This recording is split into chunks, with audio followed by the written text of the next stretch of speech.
market a product which is the destination itself and not just an independent entrepreneurial business unit.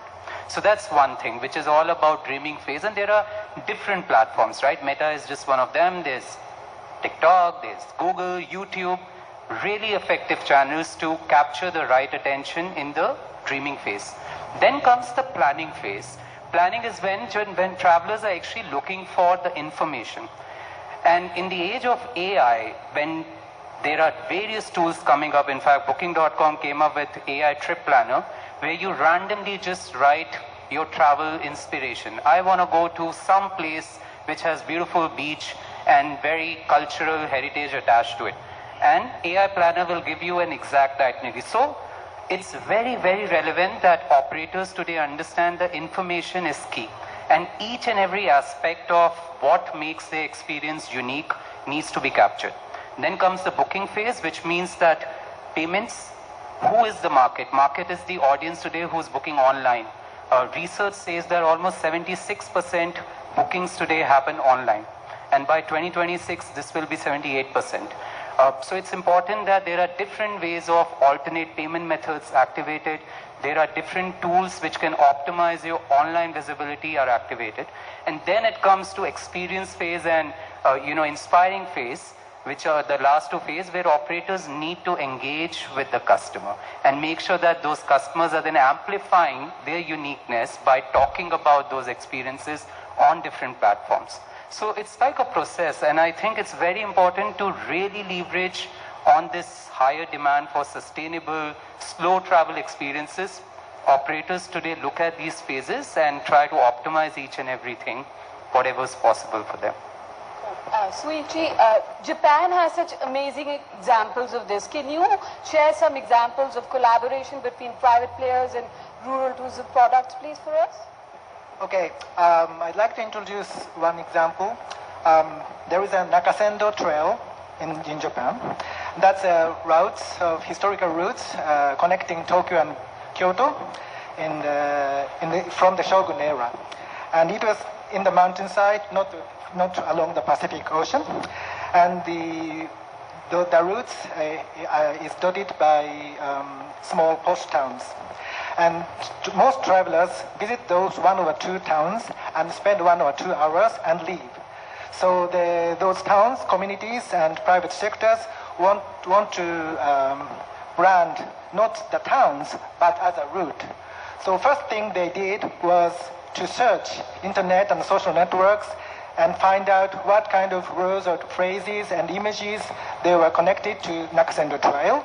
And they found out that the main core concept or core visual, which should be a curb, cobblestone pavement in the forest. So they decided to use that image as a main visual of their branding and promotion. And in addition to that kind of branding and promotion, they approached the travel agencies or tour operators specializing in walking and hiking or history or cultural trips, so that those tour operators can see and can send those tourists who are interested in walking on the historical routes to their Nakasendo routes. I think that's a good example. Thank you so much.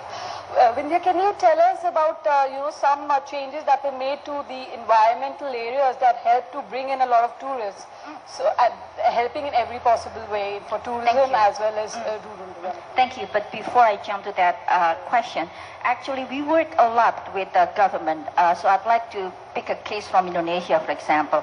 We work with the Ministry of Tourism to train almost 100,000 tourism player in rural areas called desa wisata or community-based tourism to train digital literacy, because we believe if the product is ready, the infrastructure is ready, the technology is ready, something that we need to make sure the people in that area is also ready. Why? Because we have to make sure that the customer service level when it comes to rural tourism is matched with the standard of digital tourism, because we are the business of pleasure, right? When people book the product, they want to be happy.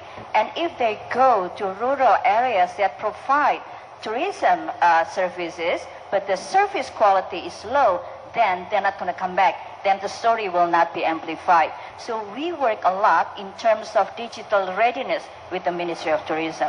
To answer your question, this year itself, we plan 150,000 mangrove in 6 areas in Indonesia. Why? Because we believe future generation loves sustainable issue and they care about sustainable practices. And when we talk about rural tourism product, we don't want to change the whole exotic nuances into all modernized, right? We have to make sure 10 years down the road, we still have future sustainable tourism product that we can offer for the generation. And that's why we work a lot with the Ministries of Tourism, Central Bank, Ministry of Finance in Indonesia to do the mangrove planting. And I'm very proud because I just got report that actually based on this program, we see significant economic increase because women who work in that mangrove planting earn more than $200 every 6 months, and that's huge for rural areas in Indonesia. Thank you. Thank you so much. That is very enlightening. So, Varun, tell me, how does one identify these sustainable products on Booking.com? I mean, how do you put in these very niche, out-of-the-way products on your website?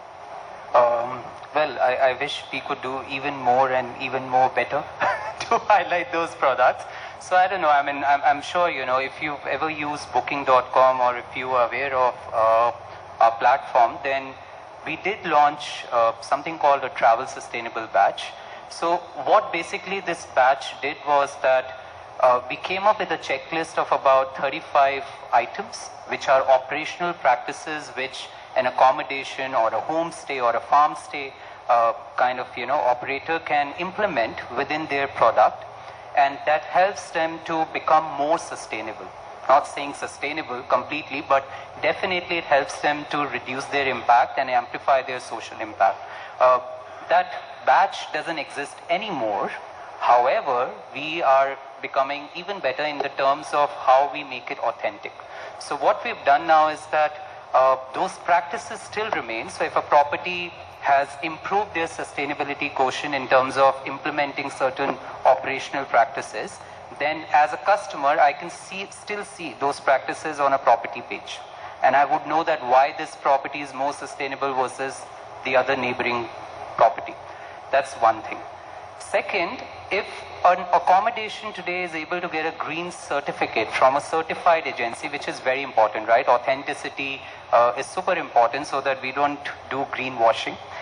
Hence, we partnered with various organizations from GSTC to Leeds, and if an accommodation is able to get a certificate, then we feature that certificate on our platform and property actually gets a travel sustainable badge. That's the revision.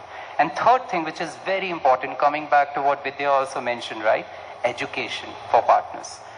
We actually have partnered with UN Tourism, and if you go to our partner hub website, then you'll see that there are various educational modules for our partners at scale which they can access, understand how they can become more sustainable, and understand how they can have a better market access and continue to grow their revenue.